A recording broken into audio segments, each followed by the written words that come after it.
দেখি দেখি দেখি দেখি ছোট বউয়ের মুখখানা দেখি। তোকে আবার কে খবর দিল? বাহ, রন্টুর বউ ভাতে যাবো বলে তৈরি হচ্ছে, হঠাৎ তনু গিয়ে বলল।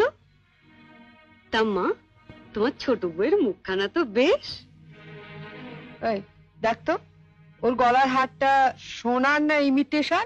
আমার তো মনে হয় ইমিটেশন। মা দেখেছেন আমার বিয়ের হারটা এখনো কেমন চকচক করছে?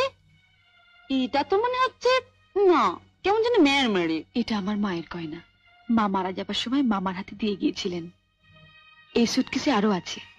দেখি দেখি দেখি, সরো সরো সরো না, বাপের বাড়ি থেকে কি আনলে দেখি।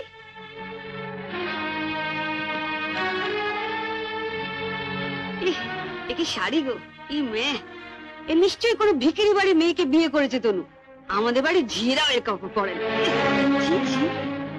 দেখ দেখ, ই বাবা, লাল লাল হয়ে যাচ্ছে দেখি, পাউডার। মা মা, আমি ঠিক বলছি মা, এ নিশ্চয়ই কোনো বস্তি বাড়ি মেয়ে, নইলে বিয়েতে কেউ এরকম শাড়ি দেয়? দেখ দেখ,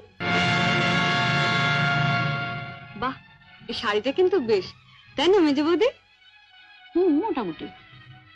মা, আমাদের এখন আমাকে মানিয়েছে, খুব সুন্দর মানিয়েছে, ভালো, খুব সুন্দর। আমি এই শাড়িটা নিয়ে যাচ্ছি, রন্টুর বউ ভাতে পরে যাব। শোনো, রাত্রিবেলায় ভালো করে আমি এসে সুটকেসটা ঘেটে দেখবো, কিছু যেন শরীর রেখো না। মা, নজর রেখো। শাড়িটা রেখে যাও। রেখে যাবে মানে? শুনলে না, ও এটা পরে ওর বন্ধুর বউ ভাতে যাবে। বউ ভাতে যাবে? নিজের শাড়ি পরে যাক। বড়লোক বাড়ি বউ ভিকিরি মেয়ের শাড়ি ধরে টানাটানি করছে কেন? ও মা, মেয়ের কি চোপা গো, আসতে না আসতে। আমি বলছি শাড়িটা ছাড়ো। না, আপনার মেয়ে না বলছিল আমার মামা যেসব শাড়ি দিয়েছে তা নাকি ওদের বাড়ি ঝিও পড়ে না। তামা, আপনি আপনার মেয়ের বিয়েতে এমন একটা শাড়িও দিতে পারেননি যেটা পরে রন্টুর বউ ভাতে যেতে পারে? আপনি তো দেখছি মা আমার মামার চেয়ে বেশি বিকিরি। কি কি বললে তুমি আমার মাকে? বুকে খুব বাজলো না?